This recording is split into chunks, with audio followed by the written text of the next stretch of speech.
ইতিমধ্যে কিন্তু বিজেপি নেতা দিলীপ ঘোষ, খগেন মুর্মুরা তারা বলে দিয়েছেন যারা যোগ্য চাকরিহারা তাদের পাশে বিজেপি থাকবে এবং জেলা শাসকের যে অফিস সেই অফিস অভিযানে ডাক দেওয়া হচ্ছে। তাকে তোমাকে ছবি দেখাবো, আমার ভিডিও জার্নালিস্ট মেডাসকে বলো, মেডাস আমার সঙ্গে এসো।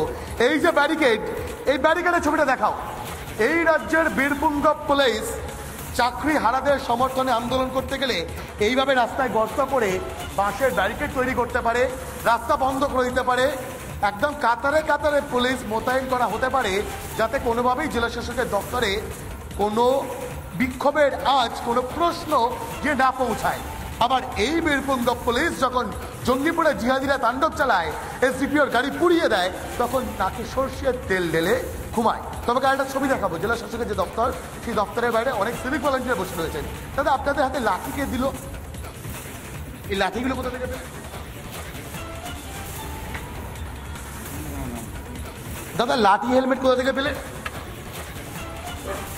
দাদা? লাঠি হেলমেট কোথা থেকে পেলেন দাদা? আপনারা তো হেলমেট লাঠি এগুলো কোথা থেকে পেলেন দাদা? কোন থানা থেকে আসছে? কোন থানা থেকে আসছে?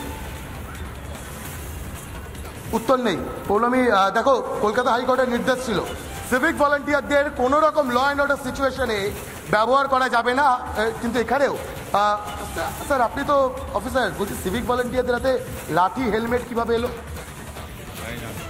আপনার কোন থানা? আমরা আর্মি। সিভিক ভলান্টিয়ারে কি হাতে লাঠি নিয়ে ল অ্যান্ড অর্ডার সিচুয়েশনে থাকতে পারে? এবং আরও যারা সিনিয়র অফিসাররা রয়েছেন তাদের সঙ্গে কথা বলবো। স্যার বলছি সিভিক ভলান্টিয়াররা হাতে লাঠি নিয়ে দাঁড়িয়ে রয়েছে, ক্যালকাটা হাইকোর্টের গাইডলাইনে থাকতে পারে? আমি ওটা আইসি চাপ দেখো, অন্তত এসআই লেভেল অবধি কোনো উত্তর নেই। সিভিক ভলান্টিয়ার কেন হাতে লাঠি নিয়ে ল অ্যান্ড অর্ডার সিচুয়েশনে থাকবে তার উত্তর নেই। এবং এই মুহূর্তে দাঁড়িয়ে যে ছবিটা দেখাচ্ছিলে এই সিভিক ভলান্টিয়ারদের হাতে লাঠি, মাথায় হেলমেট, কিন্তু এদেরকে আইন শৃঙ্খলা সামলানোর জন্য কি ব্যবহার করতে পারে? হাইকোর্টের নির্দেশ কি ছিল? এরা তো শুধুমাত্র ট্রাফিক সামলাতে পারে, কিন্তু এইভাবে এদেরকে ব্যবহার। আর যে ছবিটা তুমি প্রথমেই দেখাচ্ছিলে একেবারে সেই দুর্গের মতো দুর্ভেদ্য দুর্গ বানানো হয়েছে ডিএম অফিসকে। তাহলে কি ভয় পাচ্ছে চাকরি হারাদের যে প্রতিবাদ আর তাতেই যে বিরোধীরা সরব হচ্ছে, তাতে কি ভয় পাচ্ছে রাজ্যের পুলিশ প্রশাসন?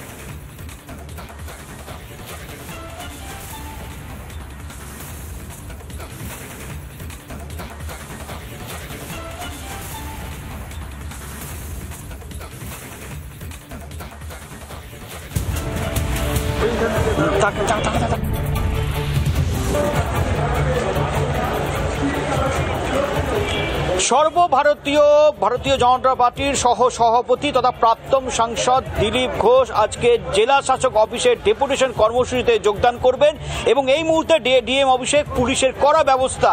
এই খবর নিয়ে, যাবতীয় খবর নিয়ে আমরা থাকবো, সঙ্গে থাকুন, দেখতে থাকুন রিপাবলিক বাংলা।